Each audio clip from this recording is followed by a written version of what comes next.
বাড়িগুলোতে নেই। আচ্ছা, পারিবারিক তো নাই, আবার প্রাতিষ্ঠানিক ভাবেও কোনো ধর্ম শিক্ষার ব্যবস্থা নাই। ফলত ধর্মের রহস্যগুলো কিছুই সে জানে না। যখন সে জানে না করে এমন জায়গায় পৌঁছে গেছে, একটা প্রশ্ন করলেই কনফিউজ তৈরি হয়, আটকে যায়। আটকে যেতে যেতে যেতে যেতে তার এক সময় মনে হয় যে সত্যি বোধহয় আমার ধর্মে কিছুই নেই।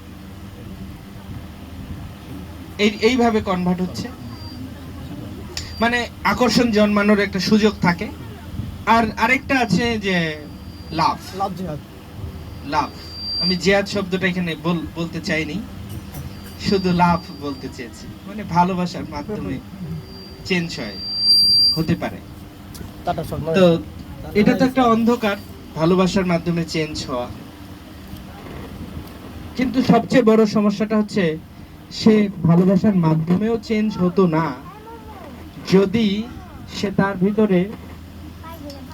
ভিতরে যদি ধর্ম জ্ঞানটা ঠিক মতো পারিবারিকভাবে বা প্রাতিষ্ঠানিকভাবে থাকতো।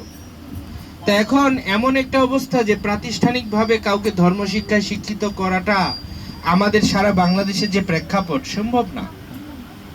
ইসকন তাদের নিজস্ব মন্দিরগুলোতে বা নামহট্ট কেন্দ্রগুলোতে তাদের নিজস্ব অর্থায়নে কিছু কিছু করে শিক্ষার ব্যবস্থা করছে, সেটা যথেষ্ট নয়। সেখানে কয়জন হিন্দু লোক যায়?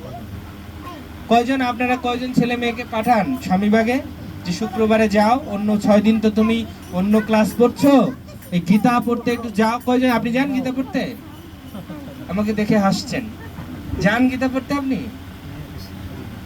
কতজন যায় গীতা পড়তে? গীতার 700টা শ্লোক আমরা ধরতে গেলে একটাও ঠিক মতো সিদ্ধান্তগতভাবে বলতে পারবো না।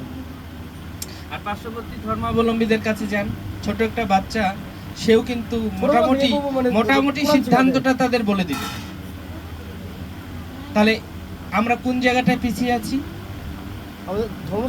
ধর্ম শিক্ষাতে আমরা পিছিয়ে আছি।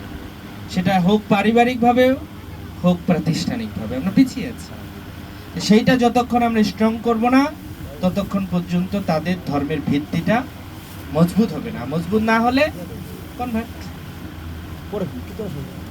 কখন কনভার্ট করা যাবে? আপনি যদি দুর্বল হন, আপনি যদি শক্ত জায়গায় এসে দাঁড়ান, আপনাকে কি আমি নাড়াতে পারবো? কিন্তু আপনার শক্তিটা, আমরা বলি শিক্ষাই জাতির মেরুদণ্ড, কিন্তু শিক্ষাটাই নেই। সব শিক্ষা আছে, ধর্ম শিক্ষা নেই। আবার এখনো এরকম অন্ধকার যুগে মানুষ বাস করে। সব জায়গায় যাবি, ইসকনের মন্দিরে যাবি না কিন্তু, খবরদার। ওরা ব্রেন ওয়াশ করে, ওখানে গেলে বাবা মার হাতেই খায় না, বলে না? কি বলছে বাবা মার হাতে খায় না? এই যে এনারা দুইজন, আপনার নাম কি? শুভ আর সোহাগ, ওরা কি ওর মার হাতে খায় না? খায় কি না? তাহলে এই কথাটা ভুল কিনা? যারা বলে যে ইসকনের ভক্ত হলে বাবা মার হাতে খায় না, ওরা কি খায় কিনা?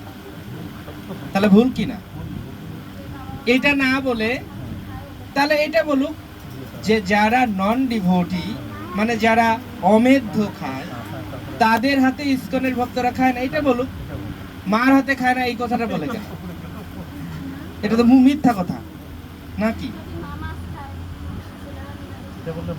সেটা মা কেন? সেটা শুধু কি মায়ের হাতেই খায় না, নাকি আরো অন্য পিসিরও হাতে খায় না? তো বলে না তো যে ইসকন ভক্ত হলে পিসির হাতে খায় না, মার কথাটা বলে কেন? হ্যাঁ, কথা হচ্ছে তাই, মানুষকে বিভ্রান্ত করতে চায়। যেটা সত্য সেটা বলা উচিত, যেটা সত্য না সেটা বলা উচিত। এটার অনেক অ্যান্সার আছে, কিন্তু এটা একটা কথা আর কি। যাই হোক, মূল কথা হচ্ছে আপনি প্রথমে যদি নিজেই ধর্ম সম্বন্ধে না জানেন, আপনার সন্তানকে আপনি কিভাবে শিখাবেন?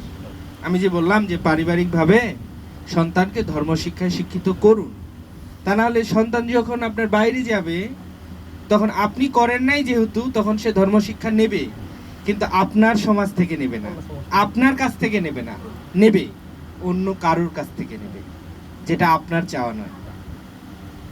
বুঝতে পারেন? ইঙ্গিত বুঝতে পারেন? ইঙ্গিতের কথা বুঝেন না? ইঙ্গিতেই বলতে হয় এদেশে। তো কিভাবে আপনি আপনার সন্তানকে দেবেন, কারণ আপনি নিজেই জানেন না। তো সেই জন্য আমি অনুরোধ জানাই, আগে প্রথমে আপনি জানুন ধর্মের বেসিকটা জানুন। এটা খুব কঠিন হওয়ার কথা নয়। আমরা এত কিছু সম্বন্ধে জ্ঞান লাভ করতে পারি আর এইটা কি লাভ করতে পারবো না আপনাদের মনে হয়?